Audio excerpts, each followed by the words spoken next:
भारत को आजाद कराने के लिए कई स्वतंत्रता सेनानियों ने अपनी जिंदगी कुर्बान कर दी थी। उन्हीं महान स्वतंत्रता सेनानियों में एक नाम था चंद्रशेखर आजाद का। वही चंद्रशेखर आजाद जिनके पास जाने से अंग्रेजी सरकार के बड़े बड़े अधिकारी भी कांपते थे। हालांकि इनका असली नाम चंद्रशेखर तिवारी था, लेकिन आजाद इनकी पहचान कैसे बनी इसके पीछे भी एक कहानी है।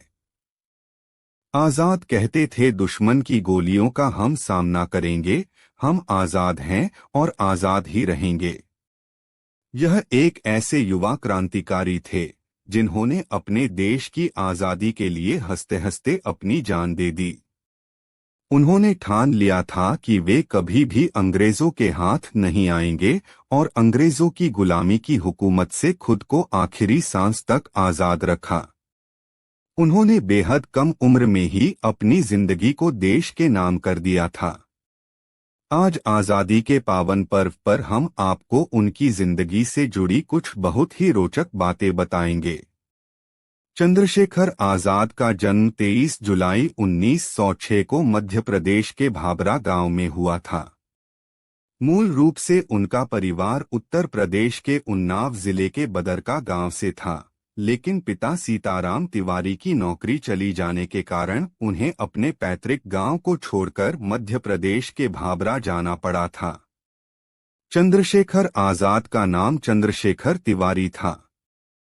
वह बचपन से ही काफी जिद्दी और विद्रोही स्वभाव के थे। चंद्रशेखर का पूरा बचपन आदिवासी बाहुल्य क्षेत्र झाबरा में ही बीता था। यहाँ पर उन्होंने बचपन से ही निशानेबाजी और धनुर्विद्या सीखी। लगातार मौका मिलते ही वो इसकी अभ्यास करने लगे, जिसके बाद यह धीरे धीरे उनका शौक बन गया। कम उम्र में ही देश के लिए नाम कर दी जिंदगी। पढ़ाई से ज्यादा चंद्रशेखर का मन खेलकूद और अन्य गतिविधियों में लगता था। जलियांवाला बाग कांड के दौरान आजाद बनारस में पढ़ाई कर रहे थे। इस घटना ने बचपन में ही चंद्रशेखर को अंदर से झकझोर दिया था। उसी दौरान उन्होंने ठान ली थी कि वह ईंट का जवाब पत्थर से देंगे।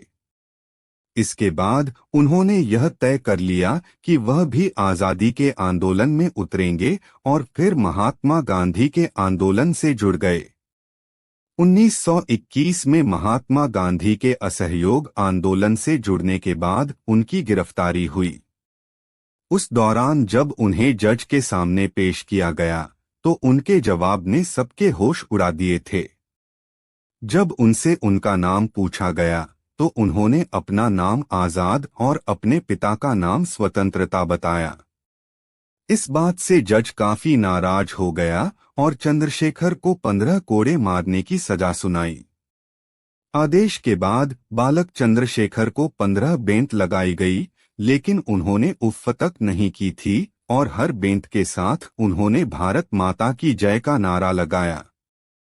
आखिर में सजा भुगतने के एवज में उन्हें 3 आने दिए गए, जो वह जेलर के मुंह पर फेंक आए थे। इस घटना के बाद से ही चंद्रशेखर तिवारी को दुनिया चंद्रशेखर आजाद के नाम से जानने लगी। आज भी कोई यह नाम लेता है तो मूंछ पर ताव देने वाले एक पुरुष की छवि आंखों के सामने आ जाती है। जलियांवाला बाग कांड के बाद चंद्रशेखर को समझ आ चुका था कि अंग्रेजी हुकूमत से आजादी बात से नहीं बल्कि बंदूक से मिलेगी। शुरुआत में गांधी के अहिंसात्मक गतिविधियों में शामिल हुए, लेकिन चौरा चौरी कांड के बाद जब आंदोलन वापस ले लिया गया तो आजाद का कांग्रेस से मोहभंग हो गया और फिर उन्होंने बनारस का रुख किया। दरअसल बनारस उन दिनों भारत में क्रांतिकारी गतिविधियों का केंद्र था। बनारस में वह देश के महान क्रांतिकारी मनमथनाथ गुप्त और प्रणवेश चटर्जी के संपर्क में आए और क्रांतिकारी दल हिंदुस्तान प्रजातंत्र संघ के सदस्य बन गए। हालांकि शुरुआत में यह दल गरीब लोगों को लूटते और अपनी जरूरतों को पूरा करते थे, लेकिन धीरे धीरे उन्हें समझ आने लगा कि अपने लोगों को दुख पहुंचाकर वे कभी भी उनका समर्थन हासिल नहीं कर पाएंगे। इसके बाद इस दल का उद्देश्य केवल सरकारी प्रतिष्ठानों को नुकसान पहुंचाकर अपनी क्रांति के लक्ष्यों को प्राप्त करना बन गया। दल ने पूरे देश को अपना उद्देश्य बताने के लिए अपना मशहूर पैम्फलेट द रिवॉल्यूशनरी प्रकाशित किया। इसके बाद उस घटना को अंजाम दिया गया। काकोरी कांड से शायद ही कोई अनजान होगा। दरअसल इस दौरान दल के 10 सदस्यों ने काकोरी ट्रेन लूट को अंजाम दिया था और अंग्रेजों को खुली चुनौती दे दी। इस कांड के लिए देश के महान क्रांतिकारियों रामप्रसाद बिस्मिल, अशफाक उल्लाह खां, राजेंद्र नाथ लाहिड़ी और ठाकुर रोशन सिंह को फांसी की सजा सुनाई गई थी। भगत सिंह के साथ मिलकर बनाया नया दल। इस घटना के बाद दल के ज्यादातर सदस्य गिरफ्तार कर लिए गए और दल बिखर गया। इसके बाद आजाद के सामने एक बार फिर दल खड़ा करने का संकट आ गया। हालांकि अंग्रेज सरकार आजाद को पकड़ने की कोशिश में लगी हुई थी, लेकिन वह छिपते छिपाते दिल्ली पहुंच गए। दिल्ली के फिरोज शाह कोटला मैदान में सभी बचे हुए क्रांतिकारियों की गुप्त सभा आयोजित की गई। इस सभा में आजाद के साथ ही महान क्रांतिकारी भगत सिंह भी शामिल हुए थे। इस सभा में तय किया कि दल में नए सदस्य जोड़े जाएंगे और इसे एक नया नाम दिया जाएगा। इस दल का नया नाम हिंदुस्तान सोशलिस्ट रिपब्लिकन एसोसिएशन रखा गया। आजाद को इस दल का कमांडर इन चीफ बनाया गया। इस दल ने गठन के बाद कई ऐसी गतिविधियां की जिससे अंग्रेजी हुकूमत इनके पीछे पड़ गई। 1928 में साइमन कमीशन के खिलाफ प्रदर्शन के दौरान लाला लाजपत राय की मौत हो गई। इसके बाद भगत सिंह, सुखदेव, राजगुरु ने उनकी मौत का बदला लेने का फैसला किया।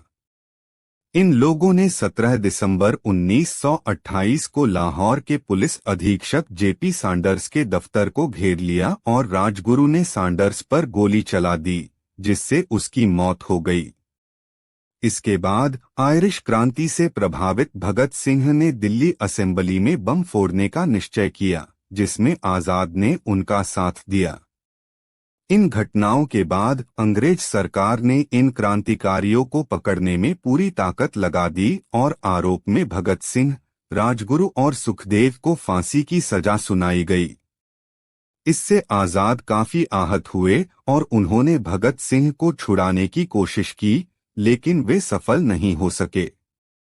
दल के लगभग सभी लोग गिरफ्तार हो चुके थे, लेकिन फिर भी काफी समय तक चंद्रशेखर आजाद ब्रिटिश सरकार को चकमा देते रहे। आजाद ने ठान ली थी कि वो जीते जी अंग्रेजों के हाथ नहीं लगेंगे। अंग्रेज सरकार ने राजगुरु, भगत सिंह और सुखदेव की सजा को किसी तरह कम या उम्र कैद में बदलने के लिए वे इलाहाबाद पहुंचे।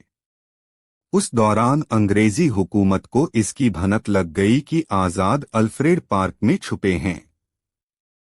उस पार्क को हजारों पुलिस वालों ने घेर लिया और उन्हें आत्मसमर्पण के लिए कहा, लेकिन उस दौरान वह अंग्रेजों से अकेले लोहा लेने लगे।